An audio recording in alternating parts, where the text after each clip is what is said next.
We all want sequels. It's a thing that we're naturally born with. We want more of something. Well, in Primitive War 2, we get more and more than we beckoned for. That's right, folks. I'm here, your guys' host, friend in the neighborhood, Dakota Morgan, your animal caretaker, comic book writer, podcaster, toy reviewer, dinosaur enthusiast, and so much more. We are here to talk about today Primitive War 2, written by Ethan Pettis. Of course, I reviewed Primitive War 1. Go check that out on the channel. But today we are talking about the sequel that has come out. I have finished reading it a little bit ago here. This is a well-earned review.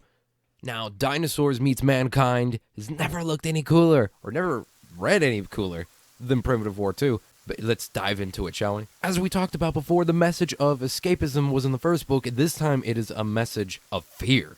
That is the storyline element that's throughout all the characters, whether they admit it or not. Throughout the whole environment, dinosaurs included. It's rough. It's very rough. I mean, you're going to be filled with fear when you're in these scenarios, and you have these characters' backstories of rape, of trauma, of all that sort of jazz like that, of survival, to say the very least here. This time, though, we travel outside of Vietnam, but still stick with some of our characters, and I don't want to spoil who lives and who dies at the end of Primitive War. I won't give who, or maybe what they are.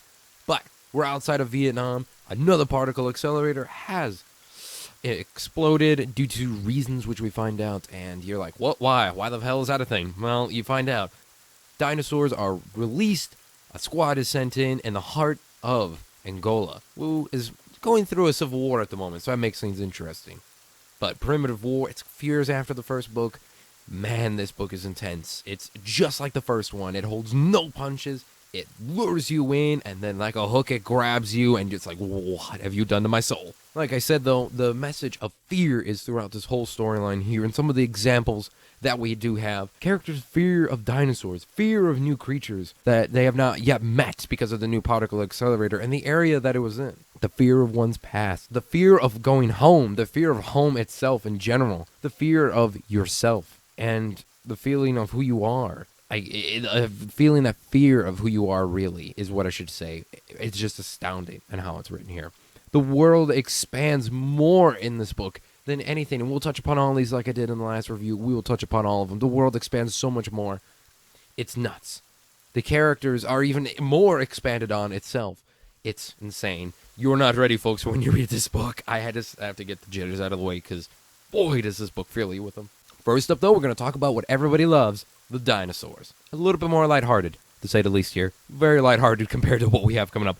The dinosaurs. We have new dinosaurs. Like, let me take a look at the list here and tell you the list of dinosaurs. Crocodontosaurus. We have a Utah raptor, Carnotaurus, Suchomimus, Sonorthosaurus, Pachycephalosaurus, Gallimimus, Pisticosaurus, Hypsilophodon, Pachyrhinosaurus, Mysosaur, Ankylosaurus, and Giraffatitan. That's the dinosaurs and prehistoric creatures that we have here. And there may or may not be more. May or may not be other things in there. The dinosaurs, though, they add a new sense of terror. Stuff that we have not seen in the other books. Which is really cool, to say the least here. New sense of terror and a new sense of adventure with these different types of prehistoric creatures that we didn't get to see in the first one. Because new different types of species, new characteristics, new types of personality traits with them all. Because in the end, like the first one, Ethan himself makes it out that these are not monsters. These are animals, but they seem like monsters to us, especially the people who are new in the book, because there is a new squad in the book as well. The characters who are new, they are just monsters, but the characters who've seen them before, they know they're animals, and bullets can eventually put them down, or at least heavy gunfire. Except napalm and Utah raptors. That seems to be a thing. Some of the examples, though, I could say is a starving Carnotaurus, a mother Giganotosaurus, the son, the offspring, territories of animals as well. Like, it's a whole thing like that. Pretty much examples here that makes these animals realistic if they were brought back to our time. And of course, the type of venomous prehistoric creatures we cannot not mention on this show. And let me tell you, you're not ready for those guys. We do have now the characters themselves. The characters themselves in this are new and old, like I mentioned at the beginning of this review. We have new characters from the first book as well, and some returning ones maybe you don't see till the end, who knows. I'm not trying to spoil anything here, I really am not. We have new characters, new squads, mercenaries, all that jazz there, and all I have to say is nobody is who they seem like. You think you know what it is. You think you know it's the classic, like in the first book, oh, it's the classic gun-toting mercenary, or gun-toting soldiers and all that jazz like that. This time, it's not. This time, it's very different because there's characters who are not what they seem like in many different ways with their past, but then also in who they are in general. Not all mercenaries are the people you think they are. Just going to put that out there. And to see the development of these characters, even people from before, from Vulture Squad, see how they develop. It's really insane to see it now with the new characters. It's nuts to see how everything goes along. Of course, so Stalker Force is the new thing in here. Characters from the old one are from Vulture Squad. The survivors are formed Stalker Force. So, like I said, characters, I could just geek out about this book all day long here. I've never wanted a sequel more than Endgame was the sequel I wanted so much. Primitive War 2, when I ordered that book, I'm like, please arrive, please arrive, please arrive, please arrive, because I just wanted it so bad. But like I said, back to the characters. Characters' reactions to the dinosaurs are actually perfect, because we have new characters that see the dinosaurs for the first time. Of course, we're going to get the classic reactions. And of course, some who are still alive that see the new dinosaurs and trying to survive with them. And it's not them trying to be like, I'm a badass, boom.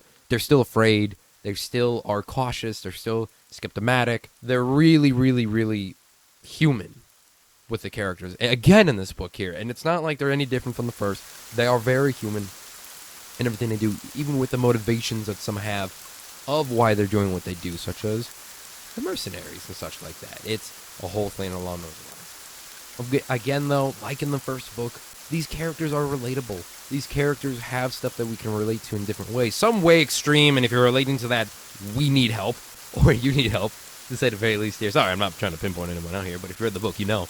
And then, of course, characters who have situations that make them human in why they're afraid, or why they're doing what they do. It's that whole thing of going back to the fear, but then also characters here that really prove they're not what they are, what you think they may be. And that's a whole thing that makes it great, like George R. R. Martin type of great here. And of course, the relatability, like I said before, that's something that these characters have, that almost every single one has in some way or another. That in relatability with yourself, that you can say, I've been in that situation, or you know someone that has. So it's not too far out there for a lot of them. Just keep that in mind. Of course, so too, like in every book by Ethan Pettis here, we have so many plot twists. Plot twists galore. You thought Game of Thrones had a lot?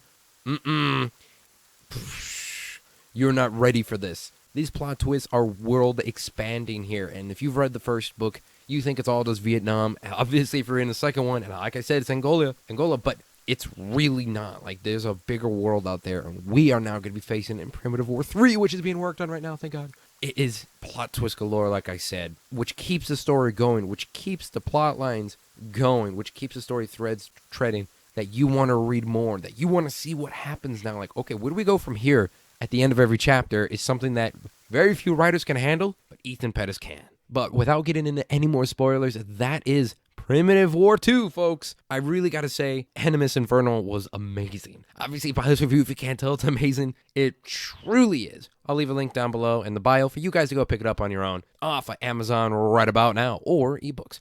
So it's so worth the price of admission, folks. It very much is. Now, of course, as always, make sure you guys subscribe to the channel for more reviews, for more video games, podcasts, dinosaur stuff, toys, all that sort of jazz like that. Leave a review. It helps us out. Thanks, everyone. And be sure to go buy this book. Buy Primitive War 2. Read it. Promote it. Go join the Facebook group online. Be a part of the world. If you read the first one, then obviously you're in love and you have great taste. And of course, so I am on social media at DakotaMorgan3 on Twitter, at Dakota_Morgan97 on Instagram, and on Twitch, CodaRex97. Thanks, everyone, and of course, stay creative, folks.